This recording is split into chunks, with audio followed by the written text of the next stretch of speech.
Hi you two, Mrs Thornton here, how lovely to see you. When we write stories in Year 2, we like you to borrow words, phrases and ideas from other writers. We call this magpieing. A magpie is a bird. It also likes to borrow things. This story by Julia Donaldson is called The Troll. I want you to take a listen and have a little think about which story Julia might have magpied some ideas from. Here we go. I'm going to sit back so you can see more of the story than of me. The Troll by Julia Donaldson. There was once a troll who lived under a bridge. That's where trolls are supposed to live. Meanwhile, far out at sea, there were some pirates who lived in a ship. That's where pirates are supposed to live. Trolls are supposed to eat goats, but no goats ever came trip-trapping over this troll's little bridge, so he ate fish instead. But one morning he heard a faint noise on his bridge. Up he popped, and he said what trolls are supposed to say, which is, "Who's that trip-trapping over my bridge?" "I'm not trip-trapping, I'm scuttling," said a tiny black creature, "and I'm a spider." "Oh, bother, I thought you were a goat," said the troll. "No, goats have fur," said the spider. "Never mind, I'll eat you anyway," said the troll. "You'll make a nice change from fish." "Oh, please don't eat me," said the spider. "Why don't you go further down the river to the bridge? It's a much better bridge for goats." "All right then," said the troll. So he packed up his frying pan and his cookery book and off he strode. Pirates are supposed to dig for treasure, and these pirates had a treasure map with a rhyme on it. "Between the palm tree and the rocks, 6 foot deep lies a treasure box." They sailed and they sailed until they reached an island. "This is the spot," said Handkerchief. "Start digging." The pirates dug and they dug, but all that they found was a grumpy mole. "It must be the wrong island," they said. All that digging had made them hungry. It was Ben Buckle's turn to do the cooking. He cooked fish pie. "It's soggy," said Percy Patch. "It's slimy," said Peggy Polkadot. "When we find the gold, we can buy a decent cookery book," said Handkerchief, and they set sail again. The troll was sitting under his new and middle-sized bridge, reading his cookery book. Suddenly he heard a sound above his head. Up he popped. "Who's that trip-trapping over my bridge?" he roared. "I'm not trip-trapping, I'm pattering," said a furry creature, "and I'm a mouse." "Oh, bother, I thought you were a goat," said the troll. "No, goats have longer ears," said the mouse. "Never mind, I'll eat you anyway," said the troll. "I'm getting sick of fish." "Oh, please don't eat me. Why don't you go down to the next bridge? There are goats trip-trapping over that one all the time." "Very well," said the troll, and he packed up his things again, and off he strode. Meanwhile, the pirates had discovered another island. They dug and they dug, but all that they found was a rusty old bucket with a crab in it. "It's the wrong island again," they said. That night Percy Patch did the cooking. He cooked fish soup.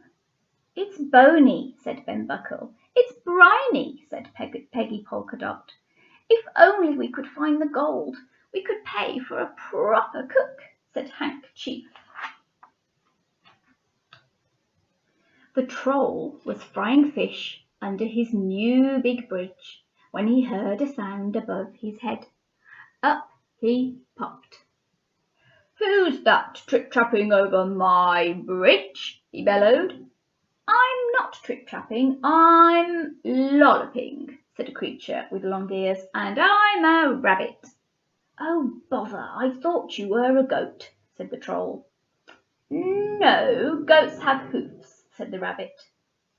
"Never mind, I'll eat you anyway," said the Troll. "Anything's better than fish." "Oh, please don't eat me," said the rabbit. "Why don't you walk down to the next bridge? There are herds of goats trip-trapping over that one." "Are you sure?" asked the Troll. Once again he packed up and off he strode. Meanwhile the pirates were digging on a new island. They dug and they dug, but all that they found was an old Wellington boot with a nest of centipedes in it. "We'll never find the right island in it," they said. That night it was Peg Polkadot's turn to do the cooking. She cooked fish cakes. "Oh, they're sticky," said Ben Buckle. "They're sandy," said Percy Patch. Handkerchief said nothing. He was too busy being sick over the side of the ship. The Troll's river grew wider and wider. Then it stopped being a river and it flowed into the sea. The Troll found himself on a sandy beach. "There isn't another bridge," he said. "That rabbit was tricking me." But then he spotted some hoof prints in the sand. "A goat! At last!" he cried. He looked around, but he couldn't see any goats. "Never mind, it will probably come back tomorrow," he said. The Troll followed the hoof prints.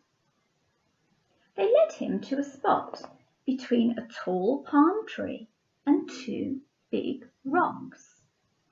"I know," he thought. "I'll dig a pit. Then tomorrow the goat will fall into it and I can eat it." But if you've noticed, children, it's not a goat. It's a little donkey hiding behind that rock. The Troll dug and dug. He used his frying pan. Just when he thought the hole was deep enough, the pan hit something hard. It was a great big chest. "Perfect," said the Troll. "I can hide in here and keep warm. Then when the goat falls into the hole, I'll open the lid and pop up." He lifted the lid.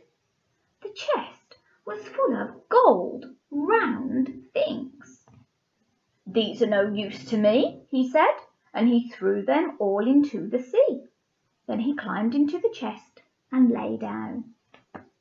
"Tomorrow I can have a goat for breakfast instead of fish," he thought as he drifted off to sleep. It was dark when the pirates arrived at the next island.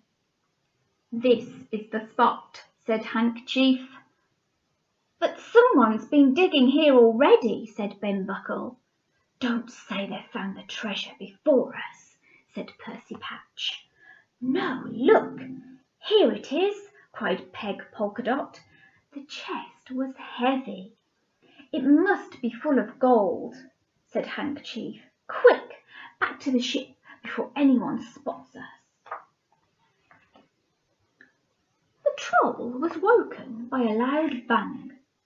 "Oh, that's my breakfast falling into the hole," he thought. But why was the chest heaving and swaying? And why was the lid opening? Surely goats couldn't open lids. The lid opened wide. Staring down at the Troll were 4 angry pirates. "Where's the gold?" said Handkerchief. I threw it into the sea," said the Troll. The plank," yelled Buckle and Percy Patch. "Make him walk the plank." The next second the pirates were pushing him onto it. "Who's that trip-trapping over my plank?" jeered Handkerchief. "Oh, I'm not trip-trapping, I'm shuffling, said the Troll in a very small voice. And I'm a troll. He reached the end of the plank. His knees were knocking. Jump! Yelled the pirates. But just then, Peg Polkadot came running up. Wait, she cried. I found something else inside the chest. In one hand, she held the Troll's frying pan. In the other, she held his cookery book. Stop! Called Handkerchief. He looked at the Troll in a new way. Can you cook? He asked. Yes, said the Troll. And yes, shouted the pirates. Then you can stay, said Handkerchief. Thank you, said the Troll, and he shuffled back along the plank. When shall I start? Now, said Hank. The pirate showed the Troll the ship's kitchen. The Troll grinned. He turned to his favourite page in his cookery book. Shall I make us a nice goat stew? He asked. Goat? Goat? But pirates don't eat goat, said Handkerchief. We want what pirates are supposed to eat. And what's that? Said the Troll. Can you guess, children? Fish, said the pirates.